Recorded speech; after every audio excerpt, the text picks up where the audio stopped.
Bonjour à tous et bienvenue sur cette vidéo dans laquelle je vais vous parler du cork et des éléments à prendre en compte si vous voulez l'améliorer. Alors je vous préviens tout de suite, hein, cette vidéo c'est pas un tutoriel, hein. Je ne vais pas vous apprendre à faire le cork. Je vais parler surtout du swing, c'est-à-dire la jambe morte, hein. Vous voyez la jambe qui flotte et qui sert à fouetter pour enchaîner le cork, hein. Je vais déjà vous présenter le cork, hein. Le cork, c'est une figure qui est devenue une figure de base, hein, du tricking, hein. Tricking qu'on a résumé kick, flip and twist. Je rajouterai même end cork parce que dans toutes les vidéos, dans tous les battles, il y a des corks, hein. C'est une figure de base. Elle est tombée dans la banalité, disons ce qui est, hein. Notamment parce qu'il y a énormément de variantes qui existent, hein. Des variantes athlétiques, hein, double, triple, quad, et des variantes techniques, shuriken cutter, qui fait que le cork, c'est une figure de base, hein. Et pour ceux qui souhaitent apprendre le cork, je vous préviens tout de suite, vous ne faites que commencer le travail, hein. Donc vous avez fait les 5 premiers pourcents. Les 95% qui restent, c'est du peaufinage. C'est du peaufinage parce que on sera là à dire que j'ai pas utilisé les bras, j'ai pas tiré derrière, je suis pas assez monté, j'ai pas assez fouetté, ma jambe n'avait pas tendu, que des détails. Et ça encore, c'est que pour le cork. Donc en fait, il faut en quelque sorte être quand même patient avec cette technique, parce qu'en fait, son apprentissage, il se fait vraiment de façon très régulière. Enfin, de très lente. Ça, c'est vraiment petit à petit. D'autres exemples de cork que j'aime bien, hein, corkscrew, Léopold. Alors lui, en fait, il a vraiment, je l'ai vu évoluer, hein, il a vraiment cette recherche de l'esthétique, hein. En plus, il est grand. Il a bien compris que ça pouvait être un avantage esthétique, hein, de bien tendre la jambe. Donc voilà, il a une bonne exécution du cork. Alors, j'entends déjà les personnes qui me diront « Ah, mais c'est pas un cork, c'est un ice cork ». Je suis désolé, les gars. Un cork avec les jambes pliées, c'est un cork qui est perfectible, hein. Pour moi, cork égale ice cork, hein. Si la jambe elle n'est pas tendue sur un cork, vous avez encore du travail, hein. Vous avez encore du travail, hein. Il ne s'agit pas juste de faire un cork, de faire un bout et atterrir et atterrir, quoi. Donc voilà. Un autre exemple qui pour moi est aussi, on va dire, inspirant, hein, c'est Sando. Sando qui lui a 1 la souplesse, 2 le tonus, et surtout il a super coordination, hein, parce qu'il en faut aussi de la coordination pour ce mouvement. Vous voyez, nickel, jambes tendues, l'axe est parfait, on est dedans, quoi. Ça, je valide à 200%. Donc maintenant que je vous ai présenté ce mouvement, je vais parler du swing. Alors on ne pourra pas tout voir, hein, sur le cork, hein. C'est un mouvement qui est complexe, hein, comme je vous l'ai dit. On ne pourra pas tout voir dans une seule vidéo. On va s'intéresser au swing. Et on va devoir plonger un peu dans les détails des muscles qui sont utilisés lors de ce mouvement. Ça, c'est... Ça va être un élément essentiel en fait de comprendre quels muscles sont utilisés pour pouvoir comprendre comment améliorer. Donc on va voir ça et on va voir aussi 2-3 petits aspects, on va dire mécaniques, hein. On va dire d'ordre mobilité et souplesse. Donc là je suis sur une application web qui s'appelle ZygoteBody, hein. Je vais vous mettre le lien en description ainsi que les vidéos que j'ai pu prendre, hein. Donc pour le swing, vous allez utiliser, les muscles qui sont utilisés sont déjà dans un premier temps le grand droit fémoral, donc c'est un muscle des quadriceps, hein. Donc il vient s'insérer sur la rotule, vous voyez que la rotule elle va être tirée déjà, donc c'est un muscle qui va servir à tendre la jambe, mais comme il s'insère aussi sur le bassin, il va servir aussi à lever le genou, hein. Il va servir à lever le genou, donc en fait c'est un des muscles effecteur du mouvement du swing, hein. Donc c'est ce muscle-là qui va se contracter et qui va permettre de shooter vers l'avant. L'autre muscle, et je vais m'attarder un petit peu dessus, ça va être l'iliaque. Vous voyez, en fait, il s'accroche au bassin et au fémur. Donc il permet ce qu'on appelle en anatomie une flexion, hein, une flexion de la cuisse sur le bassin. Donc c'est le fait de ramener le genou voilà, vers le buste. Et le psoas, donc l'iliaque et le psoas, qui forment le muscle, le psoas iliaque. Alors ce qui est intéressant sur ce muscle-là, c'est qu'il vient s'insérer à un endroit précis, c'est la colonne vertébrale. Il vient s'insérer dans la colonne vertébrale. Et là, j'espère que les personnes qui font des swings et qui ont mal au dos comprennent ce qui se passe en fait. J'espère qu'elles comprennent ce qui se passe parce que du fait de son insertion sur les lombaires, eh bien, lorsque ce muscle est étiré et qu'on lui demande de se contracter très vite, eh bien, le dos prend cher. Le dos prend cher. Je vais vous passer une petite vidéo là, que j'ai prise, qui est disponible sur YouTube. Hein. C'est gratuit aussi. C'est l'université de Lyon 1 qui propose ces vidéos, qui vous montre un peu l'action des muscles. Et là, on s'intéresse au psoas. Donc c'est le muscle qui sert à lever le genou. Hein. Vous voyez, elle sert à fléchir la cuisse sur le bassin. Et donc on va parler de son insertion. Hein. Voilà. Donc en fait, il permet de faire des inclinaisons aussi, hein, de compenser. Hein. Mais ce qui nous intéresse sur son rôle, c'est surtout quand on va lever les jambes. Alors que j'y suis là. On avance un peu. Ah voilà, c'est là.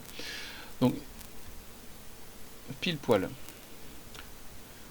Donc lorsque je lève les jambes, le psoas se contracte. Mais ce qui se passe lorsque je n'ai pas la ceinture abdominale suffisante, c'est que la courbure, la cambrure ici, je vais l'accentuer.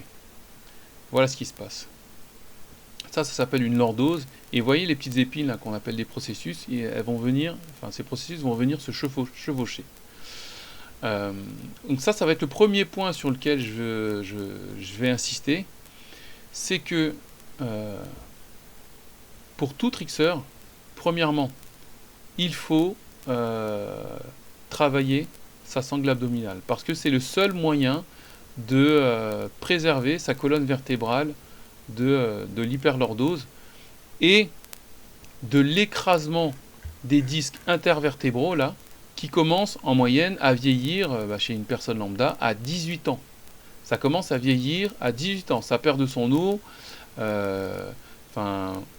Il faut prendre soin de son dos. Hein. C'est super important. Imaginez en plus de ça que lorsque vous effectuez ce mouvement, vous ne tirez que d'un côté. Donc non seulement c'est vous faites cambrer, mais en plus de ça, vous créez un déséquilibre, vous créez un déséquilibre de l'ordre genre scoliose. Hein. Donc c'est ça le premier point sur lequel je voulais insister. Donc ça, si vous voulez perdurer au trekking, je vais revenir plus tard dessus, il faut prendre soin de votre sangle abdominale. Hein. Donc ça va être indispensable hein, si vous voulez continuer à vous entraîner jusqu'à 35 ans et plus, hein, sans avoir de douleur et pas finir tout cassé, quoi. Je vais continuer ce parcours hein, des muscles de la jambe hein, parce que on va parler de l'adducteur. Alors l'adducteur, c'est le muscle de Jean-Claude Van Damme. Hein. Vous savez, quand il fait son grand écart, c'est ce muscle-là qui permet de ramener les jambes vers le centre. Hein. Et donc là encore, je vais vous montrer l'utilité de ce muscle-là. Vous allez être un petit peu surpris. Ce muscle-là donc a pour action de ramener, on va dire, la jambe vers le centre. Hein. Mais aussi, c'est un muscle qui est indispensable lors de la marche. Parce qu'en fait, il va vous permettre, lorsque la jambe est fléchie, de la ramener dans sa position verticale et même pouvoir la tirer derrière. Donc ça, c'est un des rôles des adducteurs. Les adducteurs qui, il me semble, hein, il y en a 5. Hein. Il y en a 5, hein. Donc c'est une bonne partie de la cuisse, hein. C'est pas que les quadriceps, la cuisse. Et ça va vous permettre aussi de tendre la jambe, de lever la jambe. Donc c'est un muscle qui est vraiment important pour effectuer le cork. Ces muscles-là ne travaillent pas tout seuls. Je vais revenir sur ces deux muscles. Donc ce qui intéresse, c'est l'adducteur et le psoas. De par leur insertion, vous voyez que le psoas, en fait, il est, hop, vous voyez, il est logé à l'intérieur du fémur. Et donc en fait, qu'est-ce que ça va avoir comme incidence? Ça va avoir comme incidence que lorsque je vais contracter mon psoas, ma jambe va se lever, mais elle va surtout se lever vers l'intérieur. Et pour faire correctement le mouvement et lever la jambe bien droite, et même pour contrôler la trajectoire de la jambe, vous allez avoir besoin de muscles qui vont rectifier cette trajectoire. Et ces muscles qui vont rectifier la trajectoire, il y en a 3. Alors le premier, pour moi je pense que c'est vraiment celui qui est le plus important, c'est le moyen fessier. Donc lui en fait, il va permettre de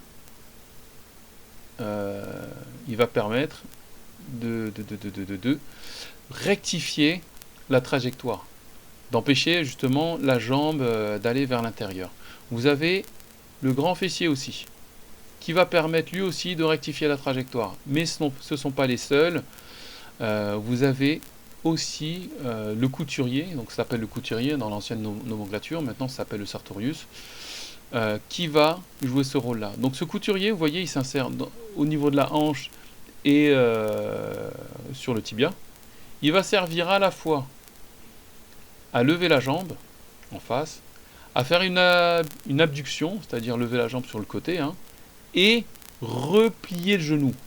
Donc je vais vous montrer encore une vidéo hein, de ce sartorius, où on va voir un peu son rôle. Hein. Voilà le rôle du sartorius. Donc fléchisseur de cuisse, abduction de la cuisse, rotation externe, interne de la jambe. Enfin, c'est un muscle un peu à tout faire, quoi. Donc c'est le muscle qui permet de se mettre en tailleur. Et ce muscle-là, en fait, il est utilisé. Hein. Il est utilisé. Hein. Je vais vous remontrer encore l'exemple tout à l'heure. Autre muscle qui va être important. Alors là, je vais dépasser un petit peu cette histoire de swing. Hein. Vous voyez que lorsqu'on est penché, ça c'est typiquement une position qu'on a lorsqu'on atterrit en swing. Hein. Donc là, en fait, ce fessier-là, c'est le fessier de l'autre jambe, hein, de la jambe d'appui. En fait, il faut le renforcer pour éviter de donner des contraintes à la colonne vertébrale. Voilà. Donc ça, c'est un muscle qui va être aussi des muscles qui vont être vachement utilisés. Et je vais revenir sur la vidéo de Léopold. Hein. Je reviens sur sa vidéo. Ah, parfait, parfait. Donc, je l'ai loupé, c'est pas grave. En fait, ce qu'on voit déjà, c'est que là, c'est qu'il a plutôt une bonne souplesse, hein. C'est pas nul non plus, mais que son mouvement, en fait, il va l'accompagner. Et ce ne sont pas seulement les fléchisseurs de hanche qui vont, de la cuisse sur la hanche, hein, qui vont travailler, mais aussi les muscles là, qui sont sur le côté. Vous voyez le moyen fessier, le fessier, qui vont accompagner le mouvement et lui permettre de maintenir sa jambe en l'air avant de commencer sa rotation. Ensuite, vous voyez que là, sa jambe il a fléchi. Sa jambe il a fléchi et son pied pointe vers l'extérieur. Ça, c'est signe qu'il a correctement utilisé son couturier. Vous voyez ?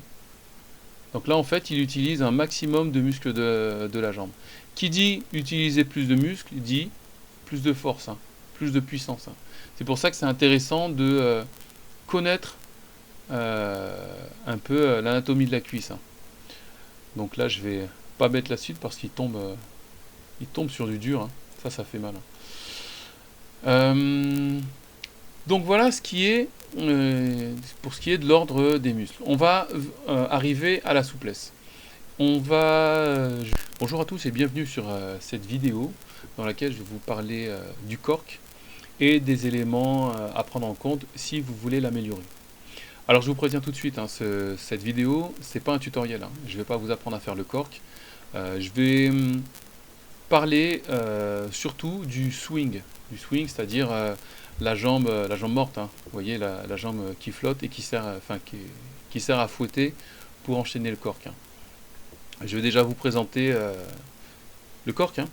Le cork, c'est une figure qui est devenue une figure de base, hein, du tricking, hein. Tricking qu'on a résumé kick, flip and twist. Je rajouterai même end cork, parce que dans toutes les vidéos, dans tous les battles, il y a des corks, hein. C'est une figure de base. Elle est tombée dans la banalité, disons ce qui est, hein. Notamment parce qu'il y a énormément de variantes qui existent, hein. Des variantes athlétiques, hein, double, triple, quad, et des variantes techniques, shuriken cutter, qui fait que le cork, c'est une figure de base, hein. Et pour ceux qui souhaitent apprendre le cork, je vous préviens tout de suite, vous ne faites que commencer le travail, hein. Donc vous avez fait les 5 premiers pourcents. Les 95% qui restent, c'est du peaufinage. C'est du peaufinage parce que on sera là à dire que j'ai pas utilisé les bras, j'ai pas tiré derrière, je suis pas assez monté, j'ai pas assez fouetté, ma jambe n'avait pas tendu, que des détails. Et ça encore, c'est que pour le cork. Donc en fait, il faut en quelque sorte être quand même patient avec cette technique, parce qu'en fait son apprentissage il se fait vraiment de façon très régulière, enfin de très lente, ça se fait vraiment petit à petit. D'autres exemples de cork que j'aime bien, hein, corkscrew, Léopold. Alors lui en fait il a vraiment, je l'ai vu évoluer, hein, il a vraiment cette recherche de l'esthétique, hein. En plus il est grand. Il a bien compris que ça pouvait être un avantage esthétique, hein, de bien tendre la jambe. Donc voilà, on a une bonne exécution du cork. Alors j'entends déjà des personnes qui me diront: ah mais c'est pas un cork, c'est un ice cork. Je suis désolé les gars. Un cork avec les jambes pliées, c'est un cork qui est perfectible, hein. Pour moi, cork égale ice cork, hein. Si la jambe elle n'est pas tendue sur un cork, vous avez encore du travail, hein. Vous avez encore du travail, hein. Il ne s'agit pas juste de faire un cork, de faire un bout et atterrir et atterrir quoi. Donc voilà. Un autre exemple qui pour moi est aussi, on va dire, inspirant, hein, c'est Sando. Sando qui lui a 1 la souplesse, 2 le tonus et surtout il a super coordination, hein. Parce qu'il en faut aussi de la coordination pour ce mouvement. Vous voyez, nickel, jambes tendues, l'axe est parfait, on est dedans quoi. Ça je valide à 200%. Donc maintenant que je vous ai présenté ce mouvement, je vais parler du swing. Alors on ne pourra pas tout voir, hein, sur le cork, hein. C'est un mouvement qui est complexe, hein, comme je vous l'ai dit. On ne pourra pas tout voir dans une seule vidéo. On va s'intéresser au swing. Et on va devoir plonger un peu dans les détails des muscles qui sont utilisés lors de ce mouvement. Ça, c'est ça va être un élément essentiel en fait de comprendre quels muscles sont utilisés pour pouvoir comprendre comment améliorer. Donc on va voir ça et on va voir aussi 2-3 petits aspects, on va dire mécaniques, hein. On va dire d'ordre mobilité et souplesse. Donc là je suis sur une application web qui s'appelle ZygoteBody, hein. Je vais vous mettre le lien en description ainsi que les vidéos que j'ai pu prendre, hein. Donc pour le swing, vous allez utiliser, les muscles qui sont utilisés sont déjà dans un premier temps le grand droit fémoral, donc c'est un muscle des quadriceps, hein. Donc il vient s'insérer sur la rotule, vous voyez que la rotule elle va être tirée déjà, donc c'est un muscle qui va servir à tendre la jambe, mais comme il s'insère aussi sur le bassin, il va servir aussi à lever le genou, hein. Il va servir à lever le genou, donc en fait c'est un des muscles effecteur du mouvement du swing, hein. Donc c'est ce muscle là qui va se contracter et qui va permettre de shooter vers l'avant. L'autre muscle, et je vais m'attarder un petit peu dessus, ça va être l'iliaque. Vous voyez en fait il s'accroche au bassin et au fémur, donc il permet ce qu'on appelle en anatomie une flexion, hein. Une flexion de la cuisse sur le bassin. Donc c'est le fait de ramener le genou voilà, vers le buste. Et le psoas, donc l'iliaque et le psoas, qui forment le muscle, le psoas iliaque. Alors ce qui est intéressant sur ce muscle-là, c'est qu'il vient s'insérer à un endroit précis, c'est la colonne vertébrale. Il vient s'insérer dans la colonne vertébrale. Et là, j'espère que les personnes qui font des swings et qui ont mal au dos comprennent ce qui se passe en fait. J'espère qu'elles comprennent ce qui se passe parce que du fait de son insertion sur les lombaires, eh bien, lorsque ce muscle est étiré et qu'on lui demande de se contracter très vite, eh bien, le dos prend cher. Le dos prend cher. Je vais vous passer une petite vidéo là, que j'ai prise, qui est disponible sur YouTube. Hein. C'est gratuit aussi. C'est l'université de Lyon 1 qui propose ces vidéos, qui vous montre un peu l'action des muscles. Et là, on s'intéresse au psoas. Donc, c'est le muscle qui sert à lever le genou. Hein. Vous voyez, elle sert à fléchir la cuisse sur le bassin. Et donc, on va parler de son insertion. Hein. Voilà. Donc, en fait, il permet de faire des inclinaisons aussi, hein, de compenser. Hein.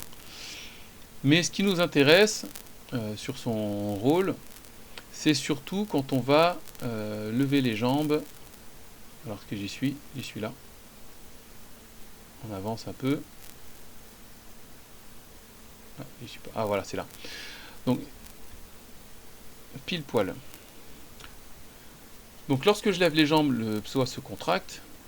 Mais ce qui se passe lorsque je n'ai pas la ceinture abdominale suffisante, c'est que la courbure, la cambrure ici, je vais l'accentuer. Voilà ce qui se passe. Ça s'appelle une lordose. Et vous voyez les petites épines là qu'on appelle des processus, et elles vont venir, enfin ces processus vont venir se chevaucher.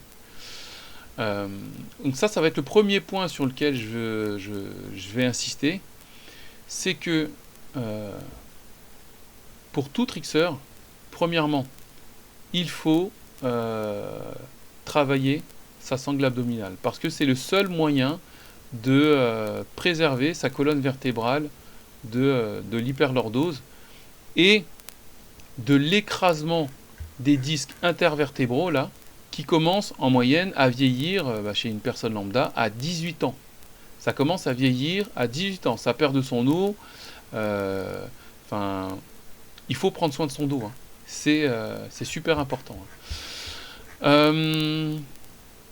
Imaginez en plus de ça que lorsque vous effectuez ce mouvement, vous ne tirez que d'un côté. Donc non seulement c'est vous faites cambrer, mais en plus de ça, vous créez un déséquilibre, vous créez un déséquilibre de l'ordre genre scoliose. Hein. Donc c'est ça le premier point sur lequel je voulais insister. Donc ça, si vous voulez perdurer au trekking, je vais revenir plus tard dessus, il faut prendre soin de votre sangle abdominale. Hein. Donc ça va être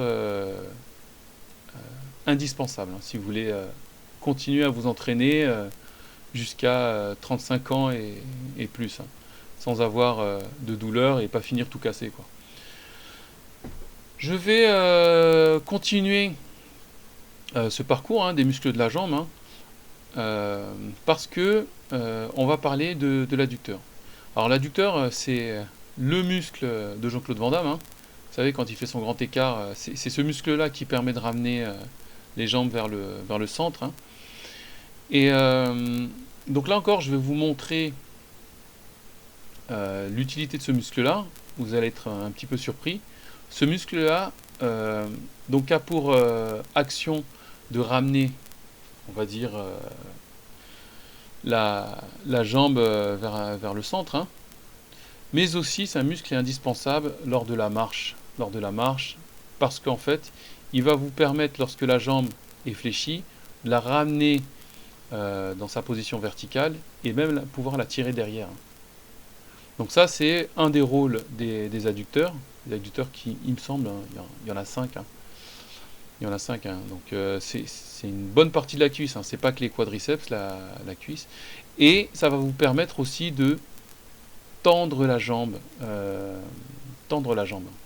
lever la jambe. Donc c'est un muscle qui est vraiment important pour effectuer le cork. Ces muscles-là ne travaillent pas tout seuls.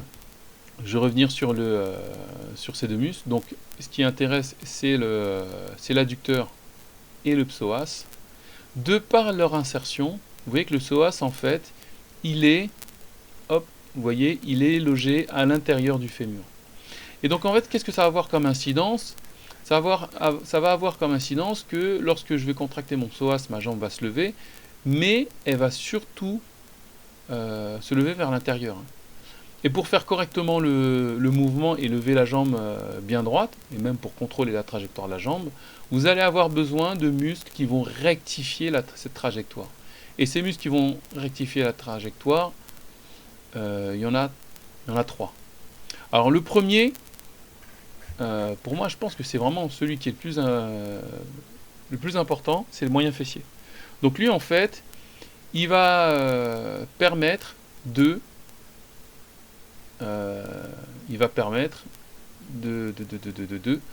rectifier la trajectoire, d'empêcher justement la jambe d'aller vers l'intérieur. Vous avez le grand fessier aussi, qui va permettre lui aussi de rectifier la trajectoire. Mais ce ne sont pas les seuls. Vous avez aussi le couturier, donc ça s'appelle le couturier dans l'ancienne nomenclature, maintenant ça s'appelle le sartorius, qui va jouer ce rôle-là. Donc ce couturier, vous voyez, il s'insère au niveau de la hanche et sur le tibia. Il va servir à la fois à lever la jambe en face, à faire une abduction, c'est-à-dire lever la jambe sur le côté, hein, et replier le genou. Donc je vais vous montrer encore une vidéo hein, de ce sartorius, où on va voir un peu son rôle. Hein. Voilà le rôle du sartorius.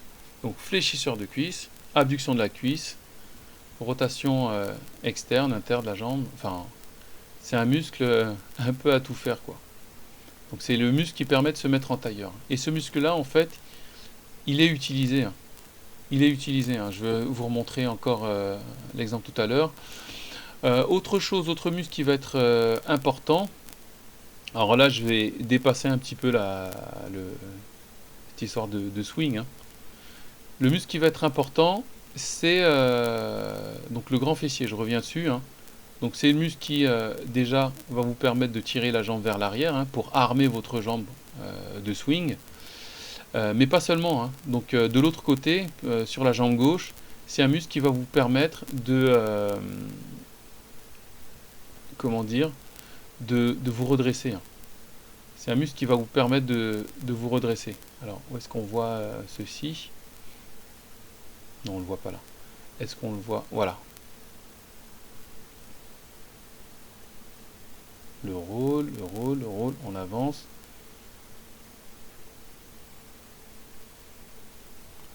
Alors, on va y arriver. En fait, j'aurais dû passer la vidéo entière. Ça m'aurait fait perdre plus de temps. Ça m'aurait fait perdre moins de temps, pardon. Donc ce muscle fessier, il va servir notamment à se redresser, il va servir à tirer la jambe vers l'extérieur. Donc là, on va voir tous les rôles hein, du fessier. Donc, il sert à l'abduction.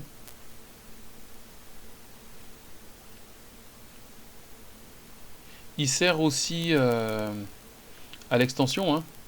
Il sert aussi à l'extension. Hein.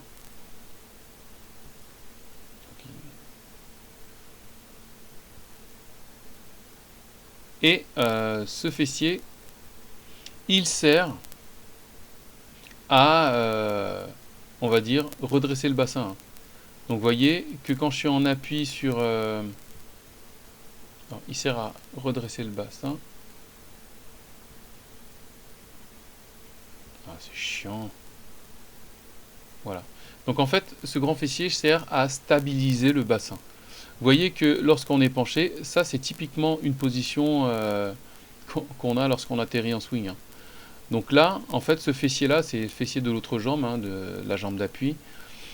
En fait, il faut le renforcer pour éviter de donner des contraintes à la colonne vertébrale. Voilà. Donc ça, c'est un muscle qui va être aussi des muscles qui vont être vachement utilisés. Et je vais revenir sur la vidéo de Léopold. Hein. Je reviens sur sa vidéo. Ah, parfait, parfait. Donc, je l'ai loupé, c'est pas grave. En fait, ce qu'on voit déjà, c'est que là, c'est qu'il a plutôt une bonne souplesse, hein. C'est pas nul non plus. Mais que son mouvement, en fait, il va l'accompagner. Et ce ne sont pas seulement les fléchisseurs de hanche qui vont, de la cuisse sur la hanche, hein, qui vont travailler, mais aussi les muscles là qui sont sur le côté. Vous voyez le moyen fessier, le fessier, qui vont accompagner le mouvement et lui permettre de maintenir sa jambe en l'air avant de commencer sa rotation. Ensuite, vous voyez que là, sa jambe il a fléchi. Sa jambe il a fléchi et son pied pointe vers l'extérieur. Ça, c'est signe que il a correctement utilisé son couturier. Vous voyez? Donc là, en fait, il utilise un maximum de muscles de la jambe. Qui dit utiliser plus de muscles, dit plus de force, hein, plus de puissance. Hein. C'est pour ça que c'est intéressant de connaître un peu l'anatomie de la cuisse. Hein. Donc là, je vais pas mettre la suite parce qu'il tombe sur du dur. Hein. Ça fait mal.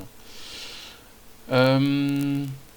Donc voilà ce qui est de l'ordre des muscles. On va arriver à la souplesse. Je vais donc vous montrer une autre vidéo, un autre exemple. Alors lui, c'est Nicolas Delfaux. J'adore. Il est jeune, pour moi c'est la nouvelle génération. Hein. Et le point sur lequel je voudrais insister, c'est, vous voyez sa souplesse là? C'est la souplesse. Hein. Notamment la souplesse des ischios. Hein. Je vais détailler ça tout à l'heure. La souplesse des ischios, non seulement là sur sa variante un peu en shuriken, hein, mais surtout lors de la phase d'appel. Hein. Lors de la phase d'appel, où regardez, en fait, son écart, il est à 90 degrés, voire plus. Hein. Et qui dit une ouverture, une mobilité articulaire et une souplesse plus grande, dit aussi plus d'élan pour la jambe de swing. Hein. Donc la souplesse, ça va être un élément important pour effectuer de beaux swings. Et on va le voir tout de suite pour, on va dire, conserver l'intégrité de vos articulations et notamment du dos. On va donc s'intéresser toujours à Nicolas. Hein. Dans une vidéo qu'il a postée, je sais plus quand en fait, et vidéo de bonne qualité, hein, pour analyser un peu sa souplesse. Hein. Alors là, on voit que là, niveau souplesse, déjà au niveau des adducteurs, vous voyez un peu l'ouverture, hein, mais aussi au niveau de la mobilité de la hanche, je trouve qu'il est plutôt bien. Alors, ça a une incidence sur les variantes, donc là, pour le box cutter. Mais ce qui m'intéresse surtout, c'est, alors là, il a vraiment bien accentué son mouvement, c'est ça, donc sur son rodéo. Regardez ça. Vous voyez la cassure ici, là, elle se situe au niveau de la hanche et pas au niveau du dos. C'est ça qui est important.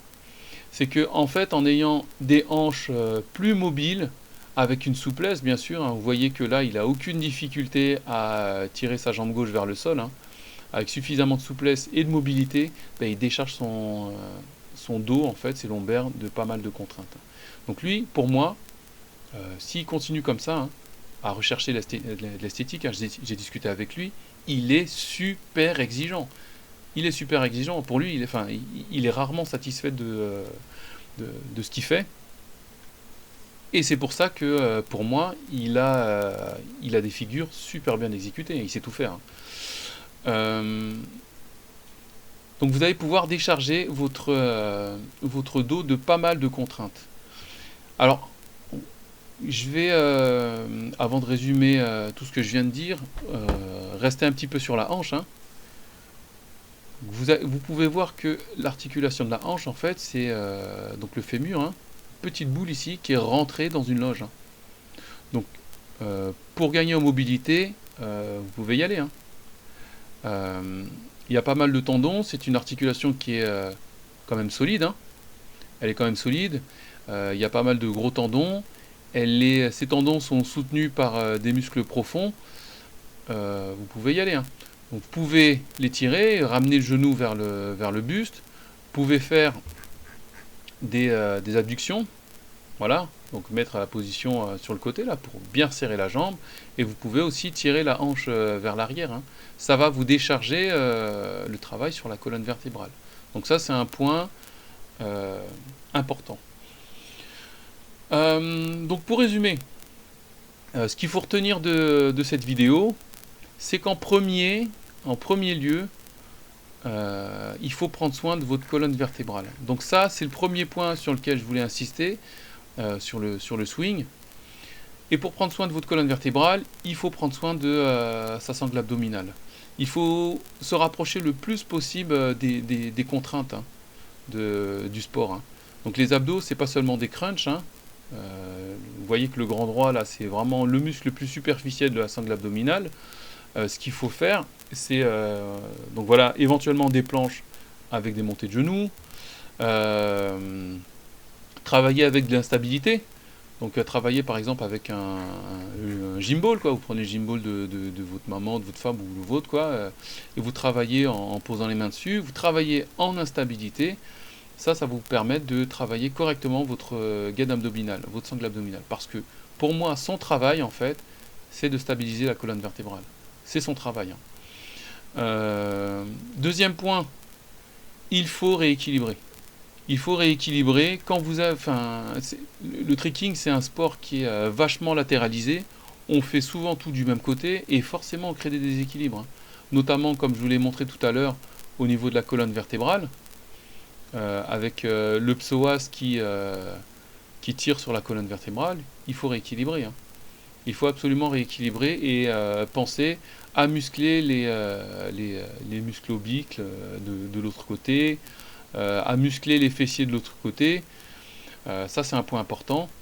Et dernier point, pensez à la souplesse. Vous voyez, donc tout à l'heure, j'ai parlé des ischios, hein. Donc, petite digression encore à propos des ischios. Ils font partie de ce qu'on appelle la chaîne postérieure. La chaîne postérieure, c'est l'ensemble des muscles qui se situent à l'arrière du corps, hein. Ces muscles-là sont imbriqués les uns dans les autres, et leur travail, c'est de lutter contre la gravité, hein. Donc le départ de cette chaîne postérieure, c'est le sommet du crâne. Elle se poursuit le long du dos, derrière les jambes, jusque sous le pied, hein, jusqu'à la pointe des pieds, hein. Faites une expérience, hein. Baissez-vous, touchez le sol, gardez les jambes tendues. Déjà, vous êtes déjà souple, vous sentez quand même un bon étirement. Maintenant, les personnes qui sont pas souples, je pense elles sont déjà en train de crier. Si on leur demande en plus de rentrer la tête, vous allez sentir un étirement à la fois. Enfin, vous savez pas d'où ça vient, tellement c'est désagréable, hein. Mais c'est important justement on va dire, de conserver une bonne souplesse de cette chaîne postérieure, et pour les swings, enfin si on s'intéresse au swing, des muscles ischio-jambiers. Voilà. Dernière chose, souplesse, mobilité. Donc ne laissez pas tomber la mobilité de la hanche, hein. La mobilité, c'est pas seulement quand on est enfant et qu'on joue au bac à sable et qu'on arrive à se baisser en gardant les talons au sol, hein. C'est à tout âge, hein. C'est à tout âge qu'il faut travailler sa mobilité, et pas seulement pour le trekking, c'est pour tout, hein. Vous allez pouvoir faire des squats en vous fatiguant moins. La mobilité, c'est la base, hein. C'est la base de tout sport. Voilà, je pense que j'ai fait un peu le tour, j'ai dit ce que j'avais à dire. La vidéo touche à sa fin. Si vous avez aimé, n'hésitez pas à liker, à mettre un petit pouce, hein. N'hésitez pas non plus à la partager, cette vidéo. Et surtout, j'aimerais pouvoir m'améliorer sur ce domaine, parce que ça me plaît vraiment de faire ce genre de vidéo, c'est de commenter. N'hésitez pas à mettre un commentaire en bas pour me dire ce que vous pensez de ces vidéos, de ce travail. Ça va pas demander grand chose, hein, mais bon, ça fait toujours plaisir de partager. Et pour moi, c'est aussi important qu'on prenne ce sport un peu au sérieux, hein. Et prendre ce sport au sérieux, c'est déjà commencer à se prendre nous-mêmes, trickseurs, au sérieux, quoi. Arrêter de penser que il faut aller bûcher, uniquement bûcher en salle, se donner à fond. Oui, il faut un peu de ça, mais aussi il faut un petit peu de connaissances sur le corps humain. Si vous voulez être pris au sérieux, enfin, il faut sortir un petit peu de ces connaissances un peu infantines. Ouais, tu vas en sport, enfin tu vas à la séance, tu te donnes à fond, c'est tout, tu te donnes à fond à chaque séance. Bah non, le corps humain fonctionne pas comme ça. Il faut, on va dire, chercher à approfondir un petit peu ses connaissances. Donc n'hésitez pas à laisser quelques commentaires. J'ai peut-être dit des bêtises, hein, au long de la vidéo, donc n'hésitez pas à me le dire, hein, de façon bienveillante. J'écouterai, je suis ouvert à toutes les remarques. Bah, sur ce, la vidéo prend fin. N'hésitez pas à liker, à partager. Et, et voilà, on se dit à bientôt pour une nouvelle vidéo. Allez, ciao!